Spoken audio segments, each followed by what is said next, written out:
Salut à tous, Sébastien et on se retrouve pour une vidéo spéciale Netflix. Alors nous sommes encore dans une période de l'année où il fait froid et on préfère se mettre bien au chaud devant la TV. Alors pour la vidéo on ira sur la plateforme Netflix qui pour moi réalise des documentaires très travaillés et très intéressants qui nous permettent de découvrir ou redécouvrir des mondes ou des histoires qu'on ne connaît pas dans le détail. J'ai essayé de prendre des documentaires populaires mais pas trop qui méritent d'être vus, surtout si vous ne savez pas quoi regarder. C'est parti.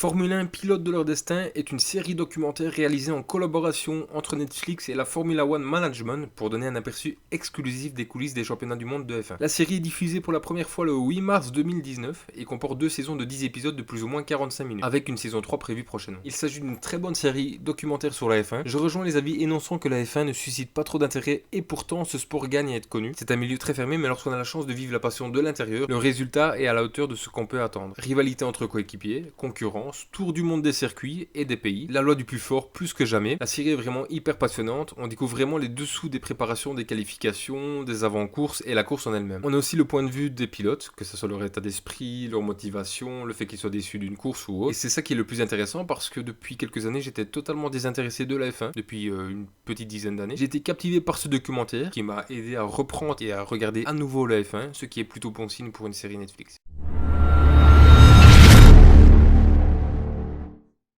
Au Royaume des Fauves est une mini-série documentaire sortie le 20 mars 2020 réalisée par Eric Goth et Rebecca Schenklins. Elle couvre en 8 épisodes de plus ou moins 45 minutes les relations tendues entre le directeur des différents zoos et refuges animaliers américains possédant de grands félins. En particulier Joe Exotic en Oklahoma et Carole Baskin en Floride. J'ai été complètement happé par cette série documentaire alors que je ne suis pas le public cible normalement. Mais comment résister à cette histoire rocambolesque et à ces personnages hauts en couleur? Comme dit une journaliste dans la série, ce sont des bons clients télévisuellement parlant. Effectivement, ils nous régalent par leurs bêtises, leur méchanceté et leur humanité. Ce sont des rednecks dans toute leur splendeur et sans aucun tabou. La série est découpée grosso modo en 4 parties. La présentation des protagonistes, l'exploration du monde des propriétaires de grands félins aux États-Unis, l'enquête sur Carole Baskins et se termine par l'enquête et le procès de Joe Exotic. Les 4 parties se valent et sont toutes instructives, par exemple sur les grands félins ou sur le système judiciaire américain. Il n'y a pas de baisse de régime. Le réalisateur a fait le choix de ne pas se moquer de ces personnages hors normes et même en sachant ce que chacun a fait, je n'ai pas pu m'empêcher de les trouver touchants ou d'avoir une véritable répulsion. Aucun ne m'a laissé indifférent. Je ne regrette absolument pas le temps passé devant cette série, elle sera venue égayer ma fin de confinement.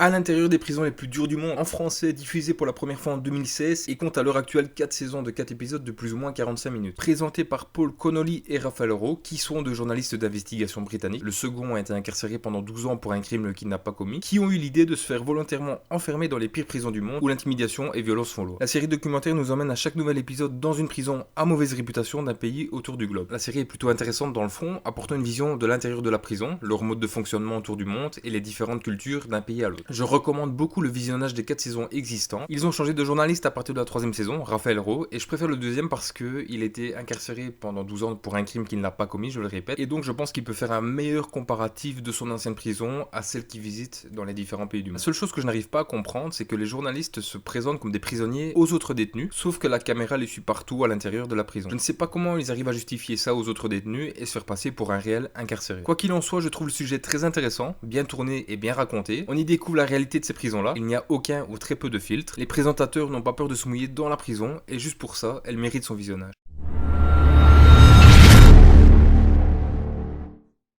Grégory est une mini-série documentaire française. La série sort en 5 épisodes de plus ou moins 45 minutes le 20 novembre 2019. Elle retrace l'histoire de Grégory Villemain et de l'affaire Grégory. La série est réalisée par Gilles Marchand et produite par Elodie Polo Ackerman. Moi qui ne connaissais l'affaire que de nom, j'ai pu grâce à ce superbe documentaire en 5 parties découvrir énormément de choses sur cette histoire tragique. Ce documentaire est passionnant à suivre, on est partagé entre tristesse et dégoût, que de protagonistes et de rebondissements dans cette affaire. Tout le monde en prend pour son grade et j'ai beaucoup d'empathie pour le couple Villemain, une histoire tragique qui a fait couler beaucoup d'encre. La presse en est donnée à cœur joie à l'époque et c'est vraiment désolant de voir à quel point la presse est dégueulasse jusqu'au bout et très malsaine. Un documentaire d'une grande qualité qu'il faut absolument découvrir. Il y a énormément d'archives, que ce soit des photos, des vidéos, des témoignages, enregistrements, audio, etc. C'est vraiment un travail de fourmi avec pas mal de choses inédites, affaires fascinantes et lugubres. Cette mini-série se regarde vraiment d'une traite et c'est vraiment une série qui montre l'excellent travail que ce soit sur les archives, le montage, les images ou l'ambiance malsaine qui tourne autour de cette histoire. Je pense qu'on ne trouvera jamais le vrai tueur du petit Grégory. Je sais qu'il y a eu beaucoup de trolls sur Twitter et tout ça et beaucoup de vannes, mais une fois qu'on connaît l'histoire, on a une vision un petit peu différente de la chose et je pense que ça se laisse regarder tranquillement quand vous avez vraiment rien à faire.